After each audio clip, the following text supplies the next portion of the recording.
in a word of prayer, please. Absolutely. Y'all please pray with me. Dear Lord, we come to you this afternoon seeking a little bit of your wisdom in the decisions that we make regarding this organization. Lord, we are hoping that they are pleasing in your sight. In his name we pray. Amen. Amen. Due to the activities over at the courthouse, we're sure going to be short press and probably Heath won't be here on item number 5, but there was a shooting. Inside the building? Outside. Outside. So they got metal detectors. And a killing. Sorry? And a killing. And killing. Was it a woman that got shot? It was a man, wasn't it? It was a man. I just heard about one person getting shot, and it was a man. I'll think twice before I go over there and pay my taxes. Well, that's why you drive in one, don't you? Come on to see me. All right, that brings us to item number 2, approval of the minutes from the July meeting. All that was in everybody's packet. Does anybody have any changes or alterations? If not, do I hear a motion they be approved as presented? Make a motion. Second. All in favor, raise your right hand. That's going to be unanimous.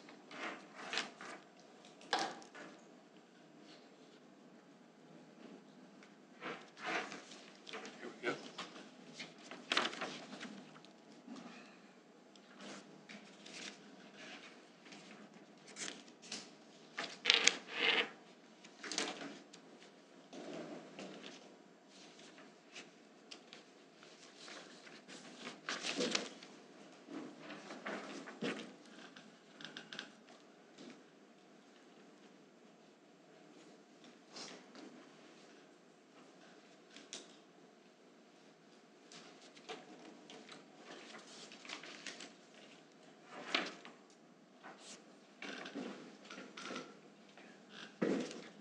Blake, have you graduated yet? Did on Friday.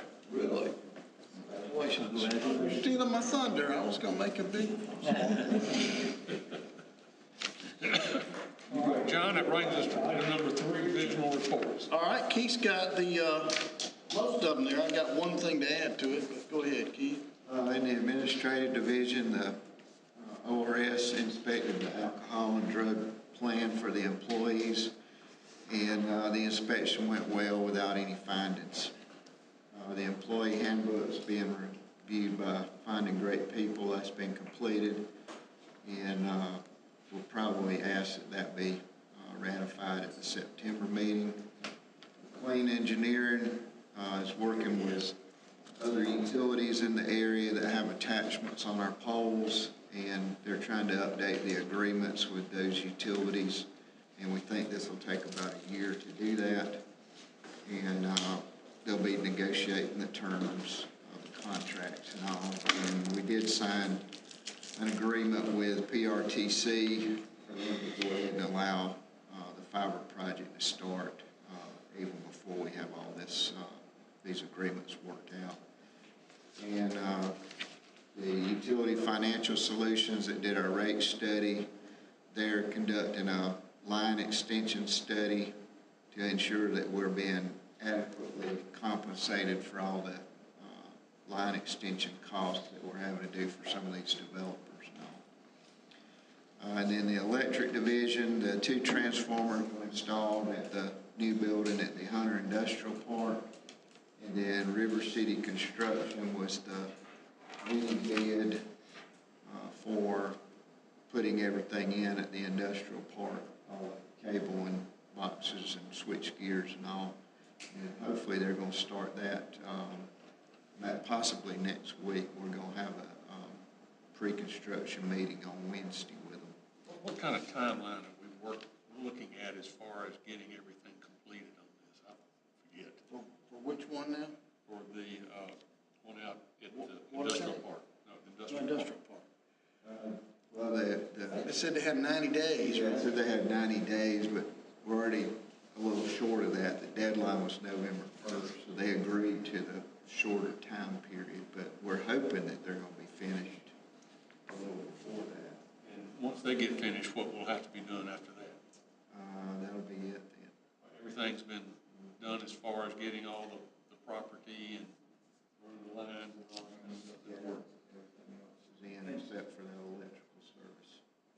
have been reminded of the fact that, you know, they requested 2 very large pad-mounted transformers, very expensive transformers, and that once those are in and the account is established, they're going to start paying what we call a contract demand price, which is basically our expense of having those transformers out there. So they're aware of it. They're not going to be happy when they get the bill, but that's what they wanted, so. If we buy the transformer, you know, one time they was talking about trying to get them. We bought them. We bought them, okay. I think they were a little bit misinformed as to what all we need and the specifications and all of that, so. And then the Aspen tree trimmers, they won that bid for the tree trimming, and hopefully they're gonna start next week as well.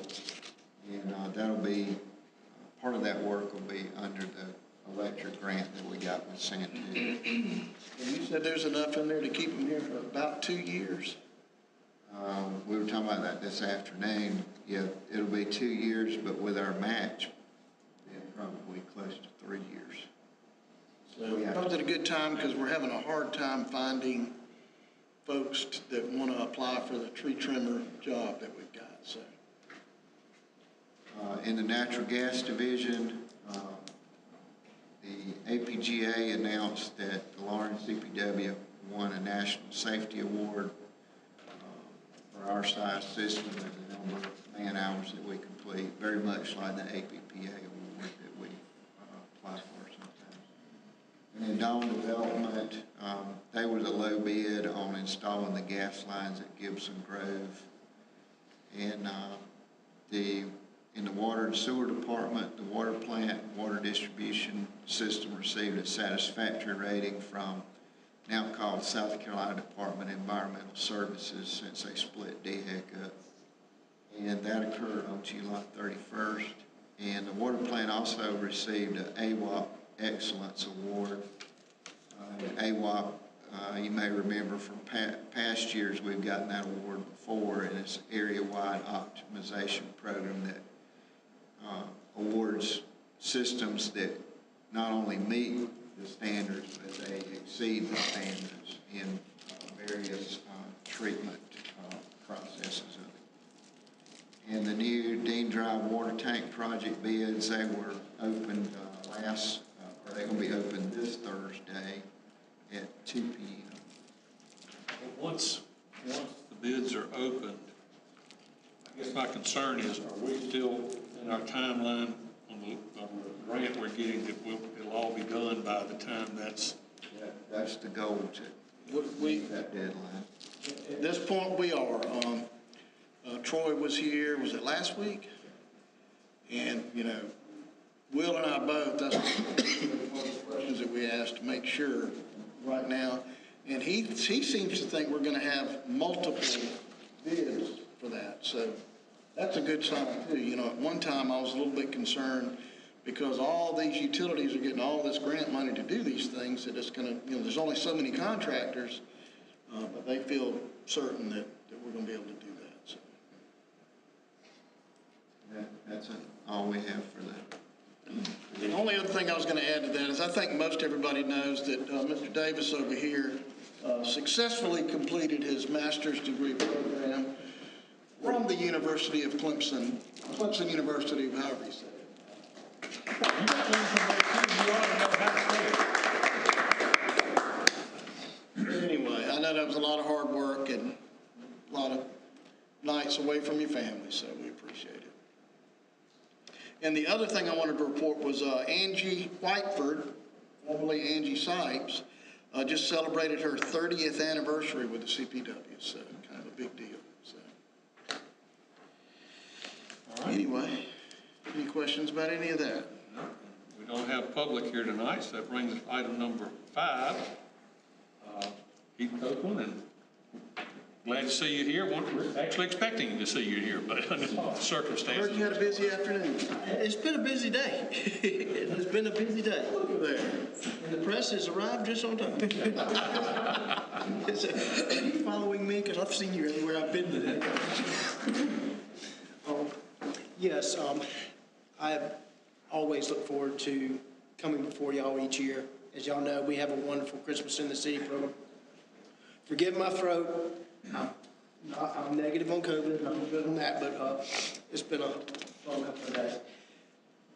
This is our 6th annual golf tournament. Y'all have been our title sponsor from the word go. Our relationship with CPW is unbelievable. I look forward to keeping that relationship and making it even bigger and better. As y'all know, and I know everybody watches pennies and different things, but prices have gone up. And I was hoping that instead of the $3,000 a year, if y'all would go to 4 for this year to help. The golf course went up on price a pretty good bit, and what I get from you guys locks that in, which if a great friend of mine who used to put on some rodeos always said, make sure you get the rodeo paid before you start the rodeo. That way you make sure you get on the back end. That's my kind of little country saying, but once again, we serve so many kids. It's the highlight of my year every year. There's a big smile on my face, but we couldn't do it without your support. And I would like to be able to come and be a title sponsor at the $4,000 level this year versus what you normally do. So, if there's any questions, I'll be glad to try to answer them. I got two. About how much money are you spending total for all the gifts? And are you able to buy, is every child getting, I mean, they might not get a Nintendo or a PlayStation, but are they all getting? They're getting. Anybody getting left out, I guess? Nobody gets left out. Our other big thing, I don't advertise it because if I was to flat out advertise that any kid that asks for a bike, we make sure they get a bike, because I've always said a kid that wants a bike needs a bike, because you've got a whole new world you can see when you have a bike. So if your kid asks for a bike on your list, it's automatic. We go out shopping. Paige Burke helps me every year. We go to the stores. We don't just, hey, here's 5-year-old kid, here's your toy. We have them write down their likes, their wants, sizes. So we buy clothing for them. We buy school supplies. We buy toys. We buy, like you said, we don't buy a Nintendo, but let's say they do have a Nintendo or a PlayStation. We do buy some games for them and different things. Everybody's going to get, they all get one want, so whatever they want. Now, if their want's like $20,000, that ain't happening. But if they say, hey, I want to, we've even bought basketball goals. So I will find a way to get a kid Christmas. We don't background check on the parents. Now, we do share with the sheriff's office, because sometimes with charity things, some people try to take advantage of the system. We make sure that that's not happening. So if they're on their list to get Christmas, they're not on ours, and they check. So that way we just want to make sure. That way we help the most people we can.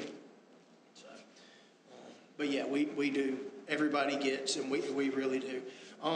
We don't, with the golf tournament stuff, basically once I raise a lot of like stuff that I give away, most of it I've raised through fundraising in different ways.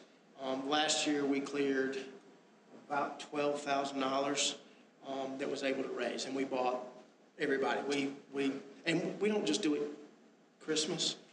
That fund is set aside if somebody comes in June and there's something. We use it all year round. So I'm very particular over that fund and don't let anybody ever just, hey, let's spend it for, no, I'm really good with that. I'll ask because I don't know. I mean, how many players do you normally have? I have 72 to 80 every year. There's a point where I could rent some golf carts, but sometimes when you get into that point, you're getting a little too much. So I about one a hole. So I've done 72, and I've done as many as, I think we did 84 one year. Let me write my numbers. Yeah, 84 one year. Is it a captain's choice? Captain's choice. I get you in, get you out. We do a barbecue, macaroni and cheese lunch. Everybody has a good time. If you talk to anybody at Lakeside, this is the one tournament that everybody looks forward to every year. I mean, I know lots of people love the chamber tournament, and it's great at Musgrove, but when you're talking about these tournaments, my teams fill up quick. Do you sell the holes, sponsor holes? Yes, sir. Yes, sir. We sell each one. Sell mulligans and Yes, sir. all that good stuff? Oh, yes, sir. We even, we come up with a trick a couple years ago, on hole number 9. Actually, the liquor store donated, and you do a shot and get a hole in one. So if you pay, your team all pays for that, you don't have to do the shot, but we just give it as an extra. And so that actually ended up raising an extra $1,000.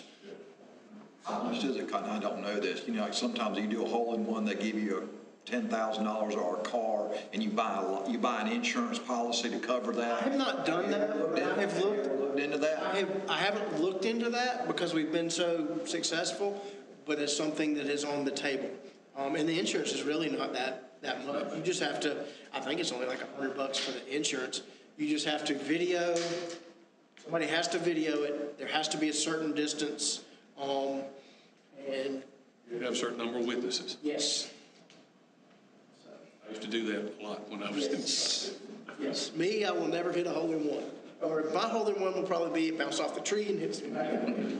But we do have a good time, and seriously, we couldn't do this without you guys. Literally the donation you guys do pays for the golf course so that I can worry about getting everything else set up.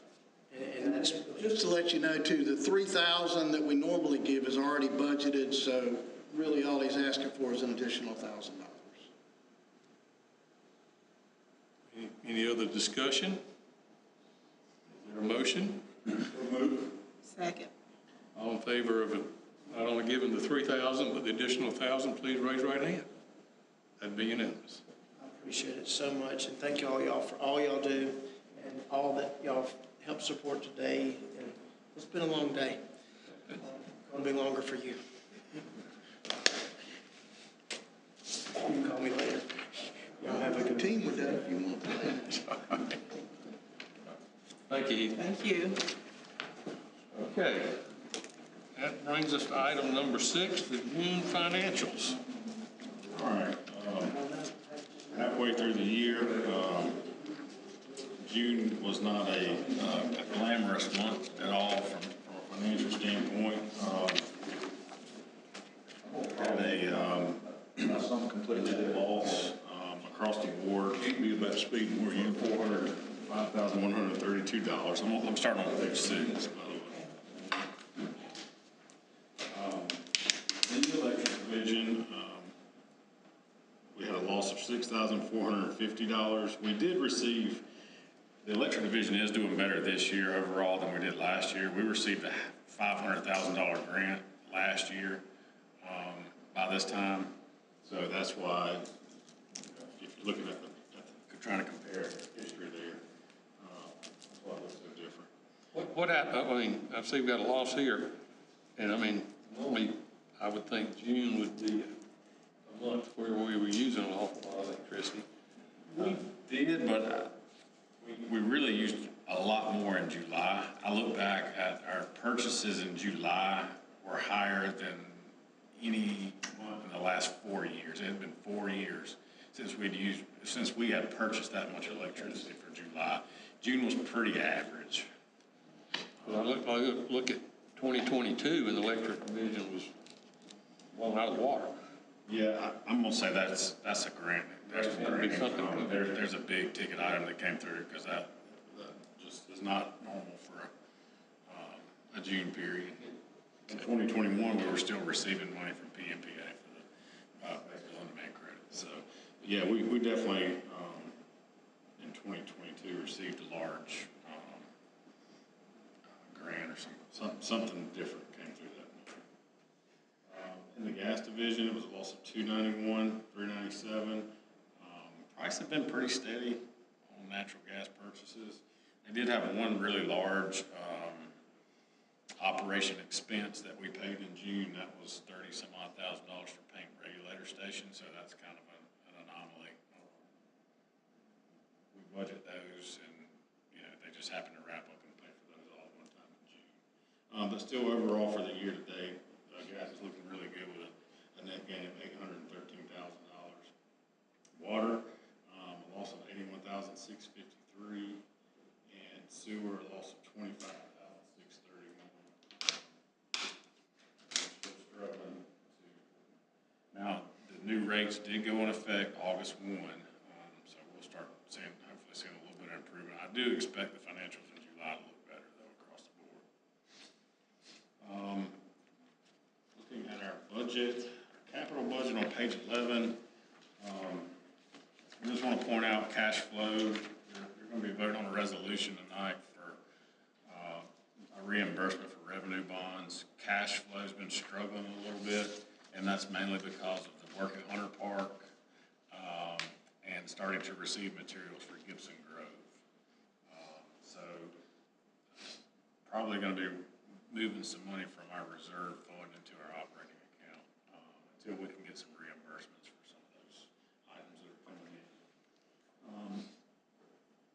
Midway through the year, we were $500,000 under budget for our capital asset budget, for 45%, but some of our bigger ongoing, as I mentioned, if you look like 1104, we spent $643,000 already on materials, electric, Gibson Grove. Hunter Substation, we do still have some revenue bond money that's covering the rest of that project, and we are on budget and on track. Bob and I met last week, and we are under budget, still slightly under budget for the substation, which is great since we started it 2 years ago. On page 14 is our O&M and G&A totals. We were 37,000 or 1.5% under budget for the month of June, and 516,000 or 3.3% under budget year to date. So we are managing our O&M G&A expenses properly. I'll be glad to try to answer any questions. What was that rate increase again? So it started, you know, it was just in water and electric, and it started on August 1st. It was effective on August 1st. It was 2% in electric and like 2%, average 2% in water.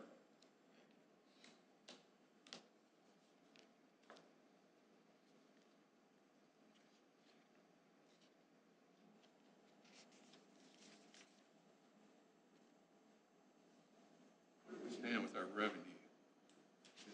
We are, yeah, we are actually, like I said, we are doing a little better in electric and gas than we were last year. Actually, a lot better. Electric was really down last year, so it's good to see that it bounced back some this year. And I went back through all of my records and reports today, and as I was putting in the PMPA and CPW and was trying to, it was almost 13 million kilowatt hours we bought in July. I knew it had been a long time, and I looked back and it had been July or August of 2020 since we purchased that many kilowatt hours. So. warm days in July.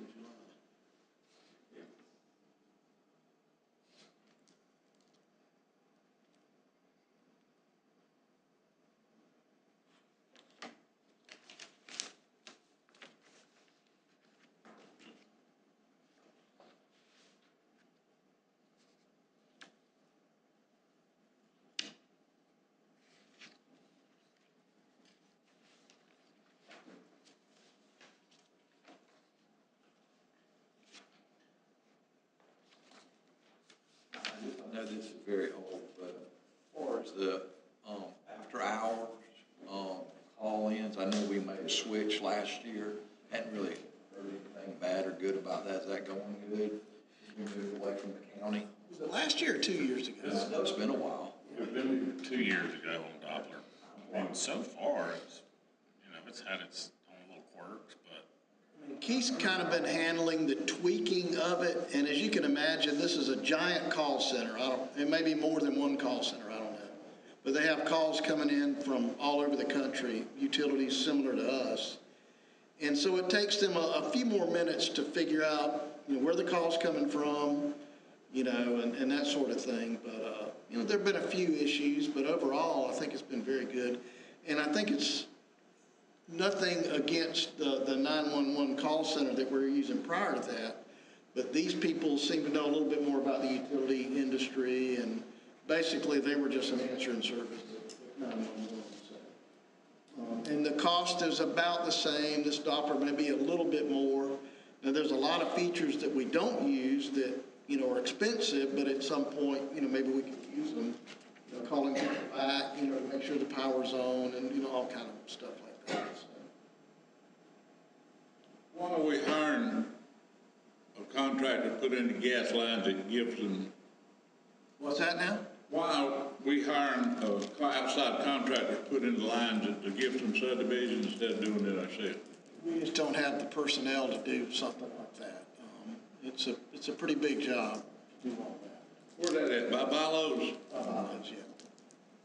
It's over 500 services, as well as the main trunk lines going in there. So.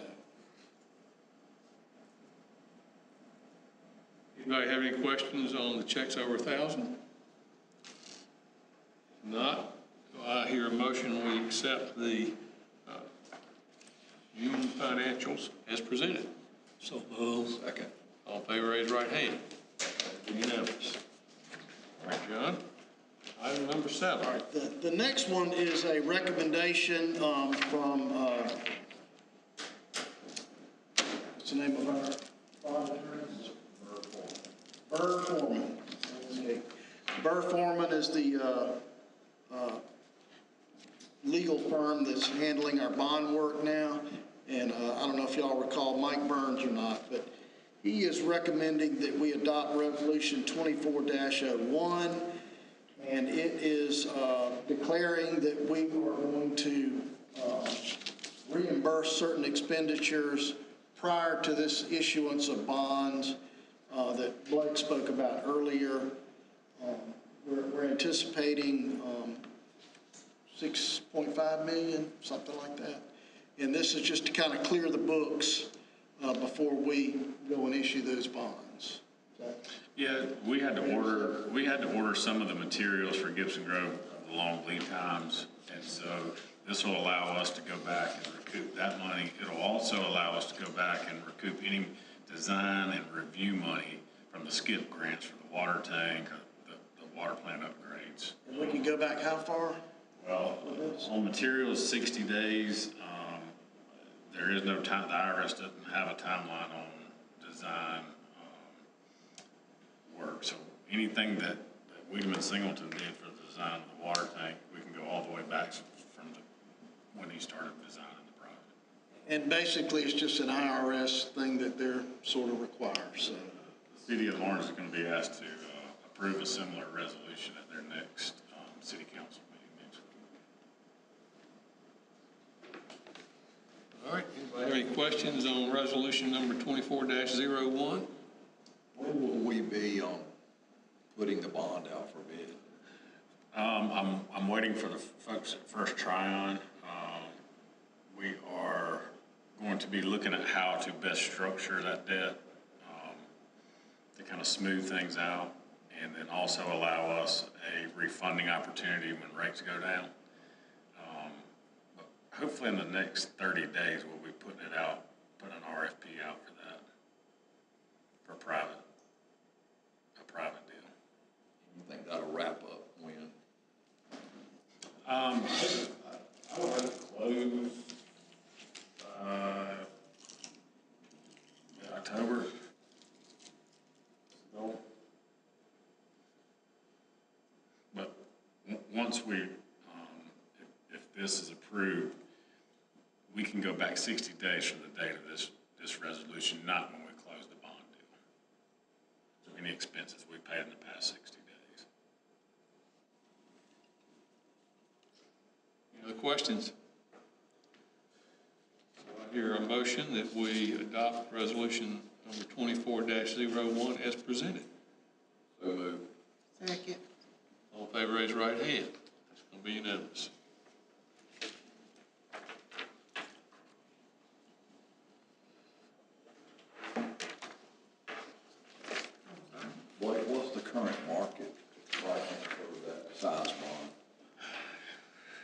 It's hard to say, and that's what Walter and I first tried, it's kind of been all over the place.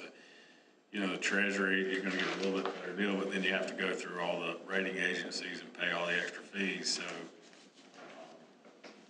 he thinks a private deal is gonna be better, and I don't think we need to go as long-term to actually have to use a public deal. I would expect a 5-6% range at this point, but I guess I could be shocked. Seems like that's what PNPA said they were anticipating, 5 to 3, something like that. The key is to structure it so we can smooth it out. We do have some debt falling off January of 2026, about cut our debt service in half, so kind of make some incremental steps over the next few years, and then allow more of the principal to start taking place after 2026. And also have the opportunity to refund it if rates do fall without any kind of penalty. Keith, those up there, I guess it's Friendship Church Road where you cross over the interstate, is that they gonna put gas in there, or will that be electric? I'm not sure that if they're gonna put gas in there. I think they are, but that's Clinton Newberry's area, once you cross the interstate. Okay. What about up there above before you get to y'all's church, that high powered line, they've done built about 4, are they gonna put gas in there? Well, that'd be Clinton Newberry's area. Okay. Anything on the, I guess, the northern side of 385 is Clinton Newberry's. All right. That brings us to item number 8. John? Okay, this is something that we have brought to y'all and discussed several times in the past. It kind of seems to be a moving target for us, but we are continuing to kind of hone in the policy involving line extensions and new subdivisions.